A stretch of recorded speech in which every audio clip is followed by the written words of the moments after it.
click, off, click your nitrile gloves.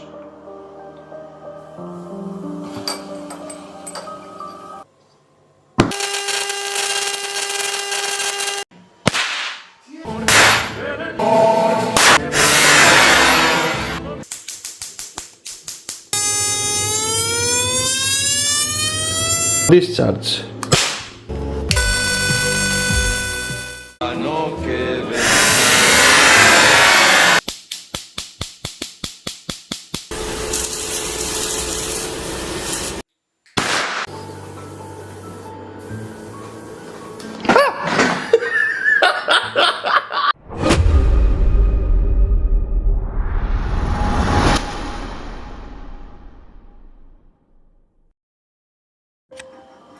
Hello and welcome to StarBorn Science, guys and girls. Today I was about to show you some new complexes with 1,6-diaminohexane, but I'm not gonna do that because my magnetic stirrer is currently taken because I am attempting, and I say attempting because I'm attempting to make tetrazoles. So I don't know if this video will ever come up because making tetrazoles is a pain in the ass.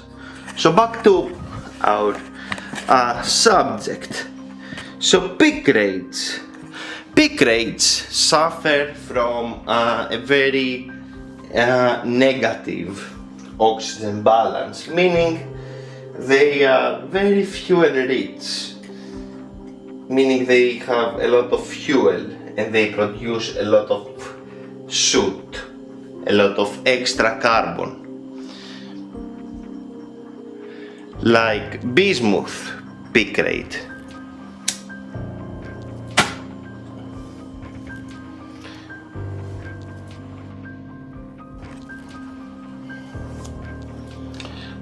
But that's why we have oxidizers.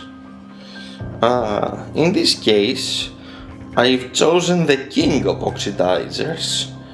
I bypassed potassium chlorate and went straight for the greatest of them, potassium bromate. So let's see what we can do here. So now that we have oxygen balanced the mixture, let's see how it pops.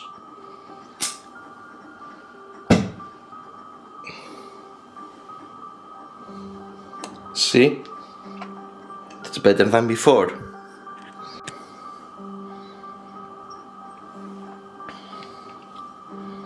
Let's try this again.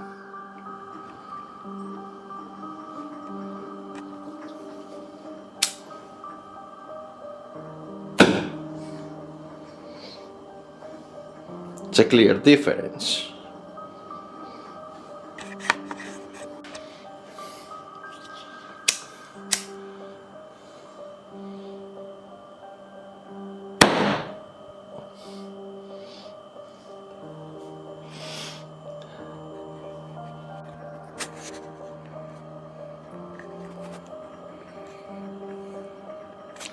Let's see how the tame and unreactive potassium picrate behaves with potassium bromate.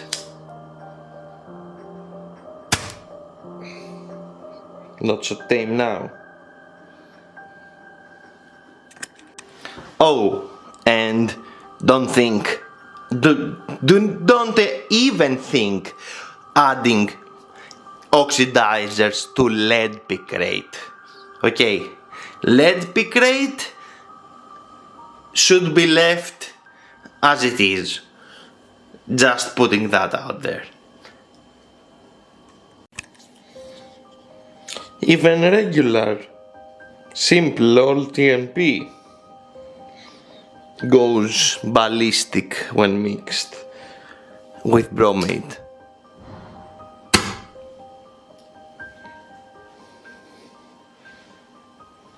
So yeah, that's the magic of oxygen balancing.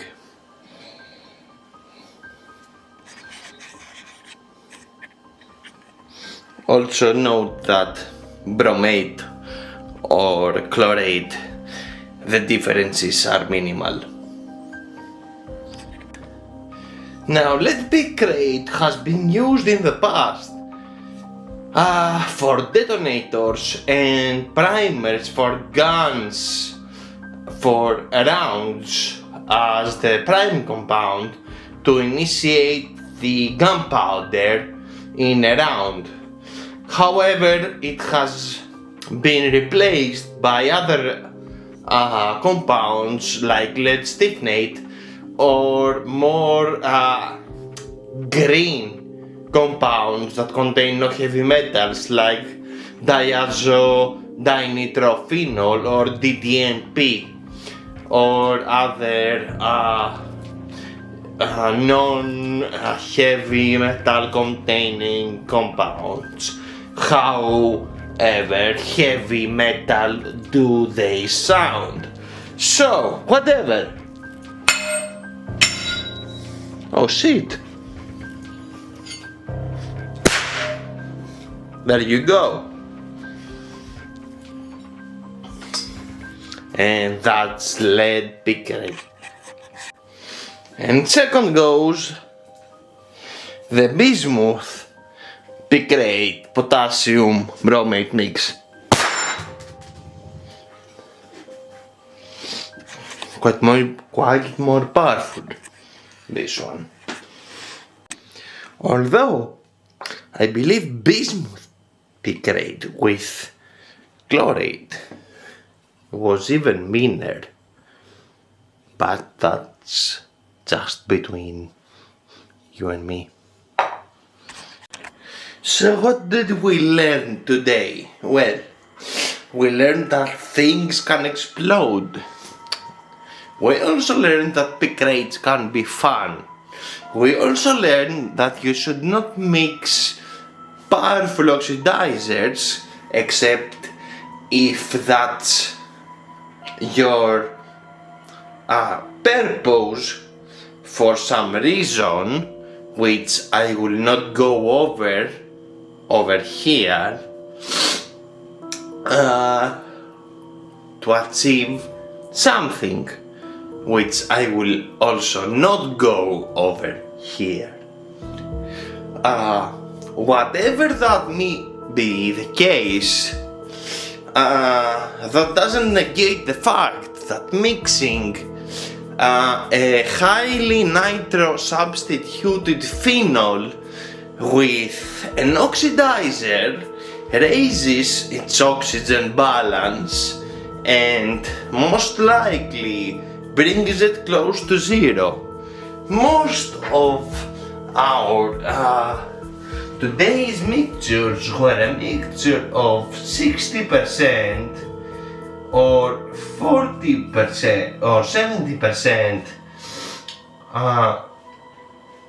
picrates to 40 or 30% oxidizer. Keep in mind that that can be replaced with good old plain chlorate, and the results are close to practically just the same. I will say that again.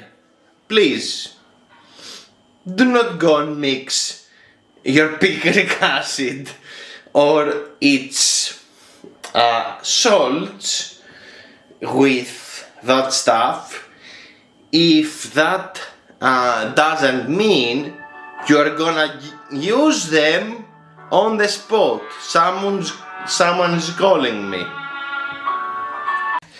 Fuck him. So yeah. So what we're actually doing here is we're telling those and O2 groups that your O2s are not enough to oxidize all these carbons over here. So we're adding more carbons just because we can, thus ensuring maximum reduction of the oxidizer and oxidation of the fuel, leading to maximum gas evolution and maximum energy generation. So that's what I wanted to share with you today, guys. More of a simplified theory of oxygen balance based on the picrate structure, as it's a very oxygen efficient molecule. Being high explosive or not, that does not matter. TNT is also high explosive, however its oxygen balance is shit. That doesn't mean it's not a high explosive. So yeah. In any case, I hope you enjoyed the video. Stay tuned because next video is gonna be about this beautiful reagent I got, if my camera focuses, which fuck you sideways, which is 1,6-diaminohexane, and we're gonna be making some complexes of it, which won't be energetic that much by themselves, but again, with the magic of oxygen balance, we're gonna make them energetic. So, keep dreaming, keep exploring, keep your fingers intact, and I'm gonna see you on the next one.